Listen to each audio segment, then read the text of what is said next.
Ia la wasa ni malo longa o le fungo. Na ia fungo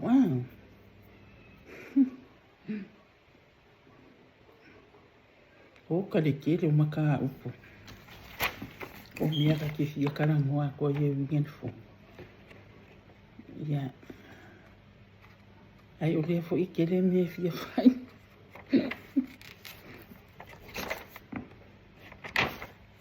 Se makulan mele kas. O le mele kasi. Ele o se mea le fungo. Ai whakungi ke uangalo. Au ke manga e whaasua kua le. Kai mingi ule ai mang kua wai e sirka ua. E a kongi e kua ke le fo isi e whai ki o mai I na ufo I whaasua. Ia ai o mea I ka ua. I ke le fo I e moni mauinga fo I ni sa au fo I o ngi mea. E ka ke whai ke fo I ai. I mea ka ke fia whaasua. Ngon ma fo I te le I a fia ai pe ma whaki ai se loko skangaka. Ia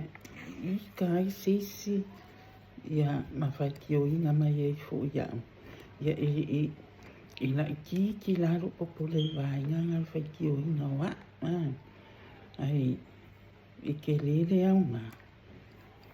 E koe ma fo wa pe va ai fo I seisi. O lai e sa o I ai la whaasua. Ai a whaapia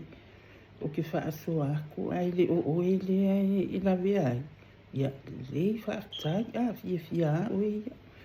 Ai a whaapia ai whaasua aku ai ke rangunga pe ia o au le whai mai ia. Ia whaasua a lili ia. Ia o ronga winga a. O se mea kilo ia nko I whaale ia. O mea ai. O le wako a le wakiringa fo I mai Samoa. O ke le ka ua fo I la ia. O ke le ka ua se vai inga o Samoa o whaka ua mei mea ai. Ai ka wainga o whaapia. O mea ai fo I a Samoa ia e kau ke whaamama ia. E mo ia o le uma whainga whai ingi. Pe la o mei o vai salo. O ke le ama ko e ua whaakau mai niu. Ia o mai whai le vai salo. Nai le mawhau fo I le. Nai big time mawhau le whainganga. Le ia o le ia I recipe o le manga kua le whainga vai salo. Wha ausi. Supo esi. Koko alaisa. Sua whai. Ia o supo esi. Wai e se koko esi. E se le supo esi. O le supo esi. O le ele ave ia se koko nga pe amali o le koko ia wa fa popo ia ma le koko Samoa ia wa pele ia ni koko isi ave in koko pala ia sawa ia o le kele la o kaini anga o ia Samoa le o sisi e momo lia mai ani mea ai ia fo le pe o isi ia o le o ia mama fa fo ia ia e mamboli mai supo esi ia o mea e whaaka i wa whaaka supo esi sua whai vai salo ia wa pe o mea e whaamama i e kako e uia le o whai ngai alo ke whai aku e le kai kukusa ma Samoa o ngā vai o le o fiang fongo whai I le fongo awale mfaya yangu kale o kilo kau ya ale sai ka kele manga o ni se me o le fongo ai e o foi faso usala o mea ai ni ko ke fa ele kai kukusa ma ni ai se a o nga o Samoa e felisi le popo la e valu le popo le kuai ya wa mawani apa pe Samoa fa do lo wa ke o le siva nga le ai o ke hofo pe a fai o iei sesi o whaonga ngangi apa pe Samoa whaonga ie mako ie ngi wai e le ni mako miu po ngi popo ie mo ke wako e whakau o I lau mawal popo ki supermarket ke ra kuala o mawal popo ai ko ke sila fia e le kukusa e afo e ke kango e ka e ai e ke ai ko api wa ka u ya ka u ya ka ko sa u ki fo le bo ile manga ya ile mangungi fo ila pe a valu e fa yes pe ya usana mele ke fia o le anga ya ke ai ko vai salo ke lo si vai salo ka ki ai aku e pe e paru i se falawa maka wa ka le lopo se falawa maka po o le cornflower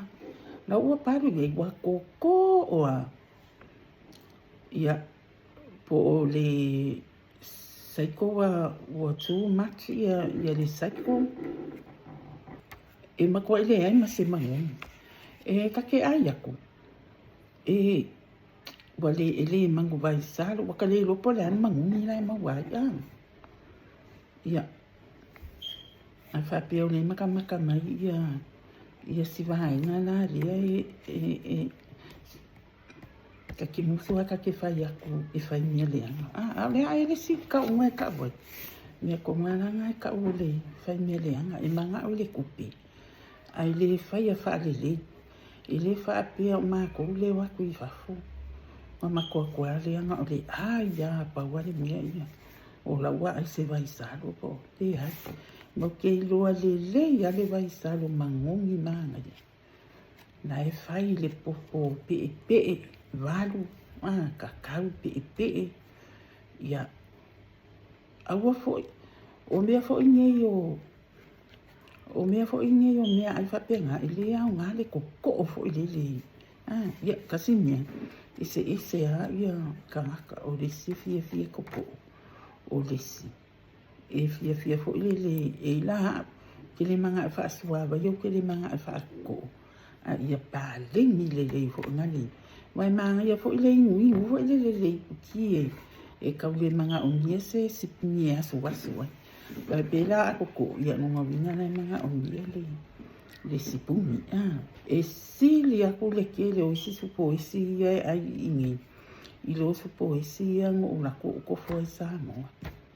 a fai lava o lai le ia le fai ngo la supo si o lai fa ma o ia lo fai mea le ia ile ai lai le o ele kana ngoa kuai pa maria na lo fina ngalo fa ma lo tu fu pe ha fai o ia si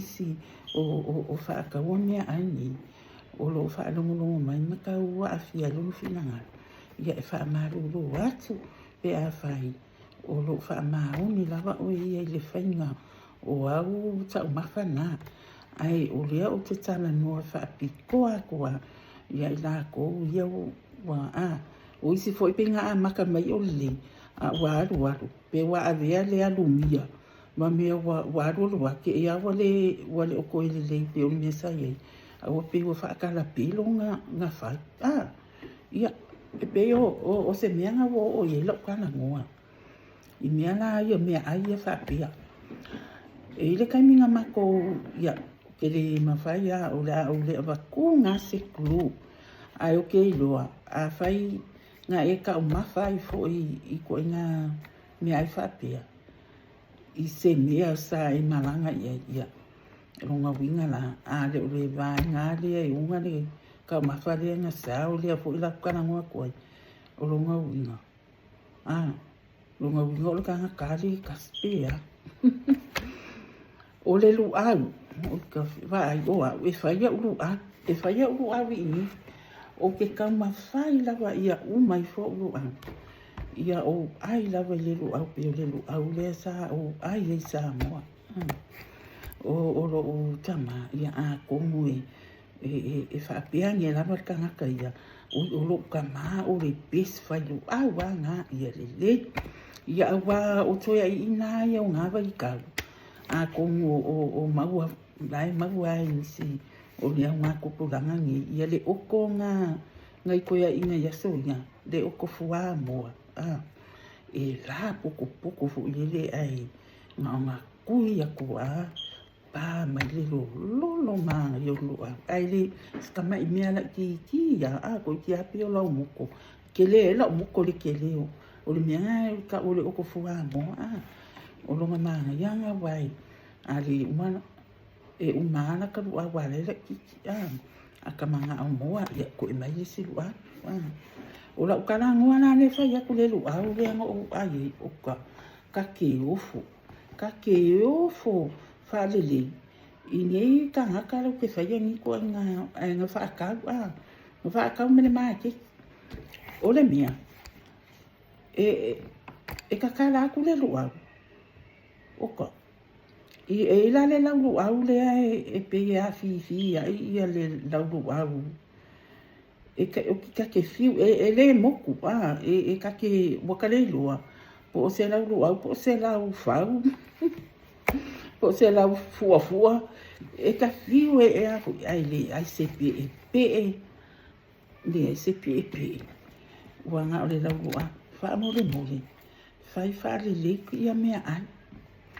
e iai foi nei ka leo ki Samoa o lai fia kofo i mea ai ia ka ko pe mo wana o leo mai ai misa ma ko e fafu eu mai fa sala rau solo tisi sa o pes traditional food ya lo ato o le parusani o le parusani ai ka mu wa kula ka ni e va ai fa pe ui na me ka parusani ia o lo isu e mago ai kula pe ka uma fa ku o le whaingangi o le whainga o kako parusanga. Ia, wakako o le ngia makako pelo ngia,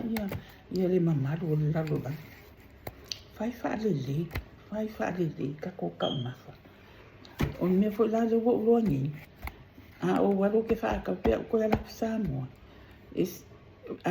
O le kele au kai mi anka whaakau. O na e whai mai sitina, ia po sitama, ia po situangane fo po sitofana. Sau lu au, ia oia sau sea, sau limu, ia e umau o la kalango le limu. Ai o le mea nga, o kusa wakakana le lu au, ai ke fiwe kau ka moku ia, ko ia lo kangoku, whaakasi mai le lau lea le fiwe. Ai, you know, ia, e pe o se o ngai mea ngai whiwha aso aku. O isi mea aia vai salo. Ko o kili. O le e ili si vai salo nga uai ai. Soli. Pe a lai paru isi whala o maka. Ai mako ai o ka le langu ngā se. Mako ai o ka le langu ngā se a foi. Se taste o le vai salo. Ko e so lalu taste. Usa o le mea le iai la ku inga ia e whai mea le anga. E ngā le manga o le kupi. Ai le whai a whai le. Ia. Wha maruru atu lava. A whai lava e ke le o whai ani i ka uma wha apia e penga anga wha fōlina. Ia a whai e tere o whai ia. Ile ai le o oe la le ai kalangoa koe. O le uke kalangoa i le vāinga lea. Le ai whai a whaapa o le whaapea ia ka umafa o lo o whaakau. Ele ase me le whai ai. Whawhanga i pea lo vāinga. Ai e manga au e whai inga ia mau ai se kupe. Ia, e se raro ka whaangoa ngoa. E le aso. Wa ma wa ia ma ke mo fo far kan malo ia ka mo fo wa ka fia ai se mi ai sa mo ia ki ele sa va le lima fa ko le is ma ko ai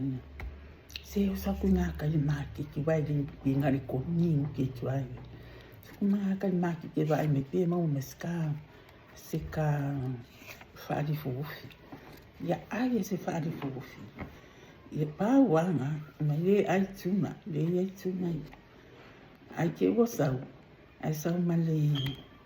le ofu limu, o le limu. Pe loa, o ka se la po o le limu. Ia, o la ngala limu ma whaakau mai. Kusala le ungo kala le whamakala. Kakala lo le kakala ke whaia ko fo. O le a fifinga. O ka se la pu o ringi. Pe wai vai far sa mo po ile le alfa. le la po ai ka usinge ya ka mai me fa pe ngi le kongole e ka siala ka pu uma ai ko me ko ngale ka ora ka fa si ma ka fa valia fa mo le mole kilo le le ai fa le le se manga o le kupi e fia le ka e wanga nge ka ka ai o le la lo au lus furu le ka pe ya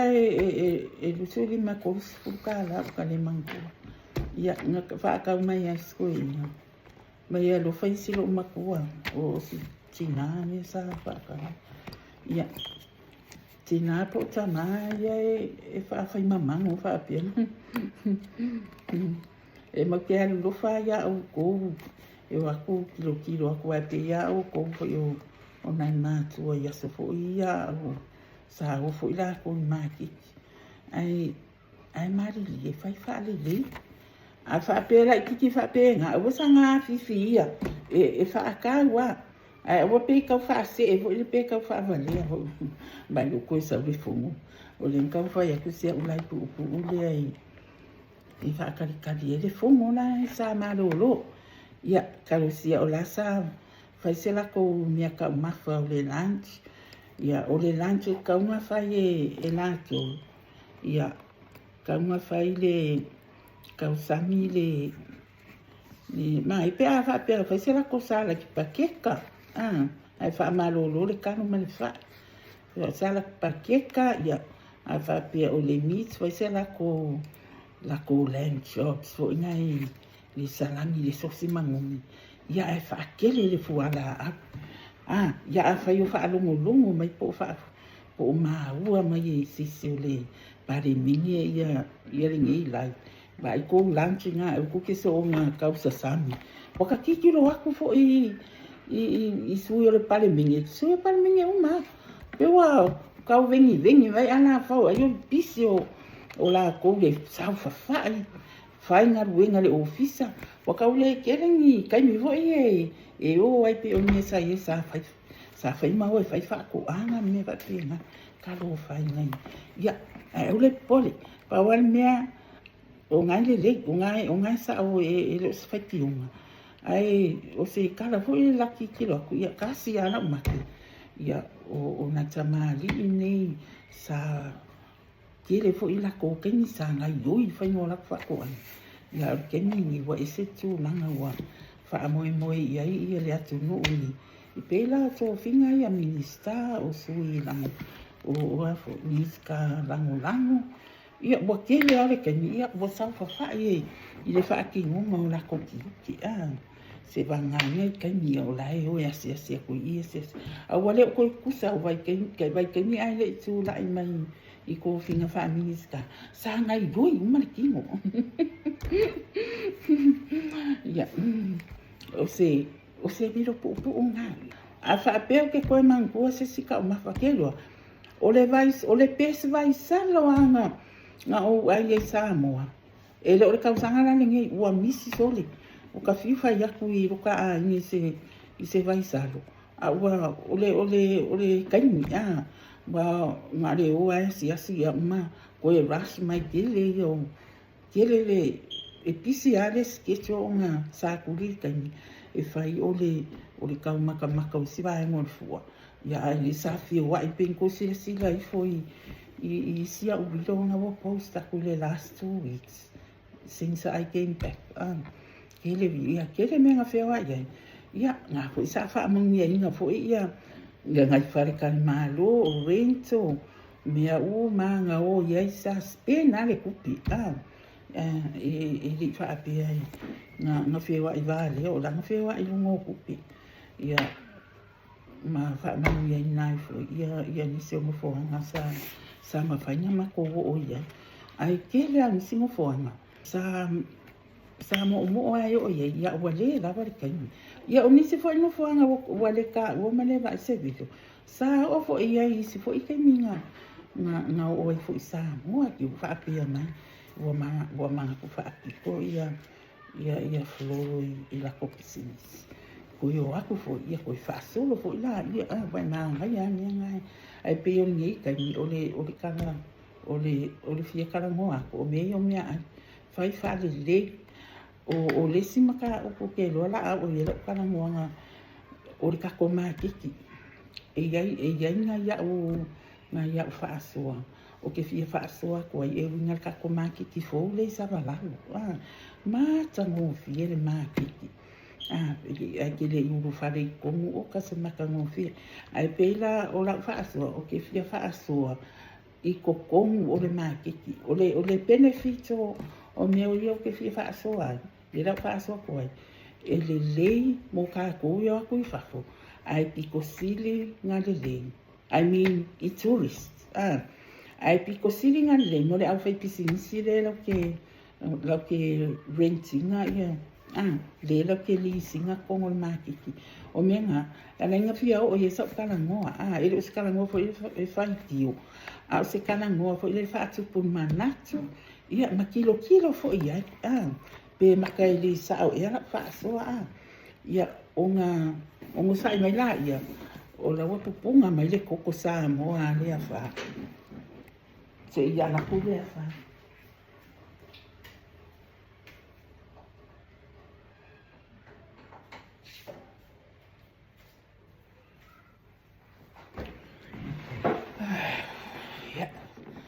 ia o le a kai a mako ko aki e se fu wala o fai mele lancha le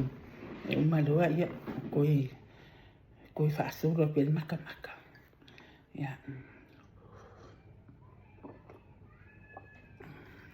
ia o le makeki fia o aku fo i mai sa moanga le miniskawa uma i me o koses fo i de kasinga va nga le nga o ye la fa so ia o le mo nga o fo i nai o nga i kos fo i mo fikawi fa nga ye te mi o kamiki e fe wa i so mo fa ka so ni me le me se mo nga ye ma wa ai ki lo la nga i sho koses ia o ye o le sila fa so nga nga o le wo fi a ai kuli o le fomo ba o le ai fo o le sa mo mai ia oi o le miniska ele ia e ka kele o mai ka o mani ka nga o langa maka fa yo ia nga ia areas ia ai o ke ko fo mai ko fa wa ko le sesi lai e vinga lai me ia o mango kala no ko le makiki fo le sa valalo ai e ke le asa fa so mo kokomu le ke fa so ko ia yo ngore ki sai ninga ke o mai o ke o mango ko ai le sa ia e fa so ia e fa so fo i me o ka vale le kala no ai ngai sa o le Oi não faço a linha. Ia ko faço a coisa na eu vou que na cama que le fomo, oi lo. Ia. Allo facile a tu la, tu faço e fora.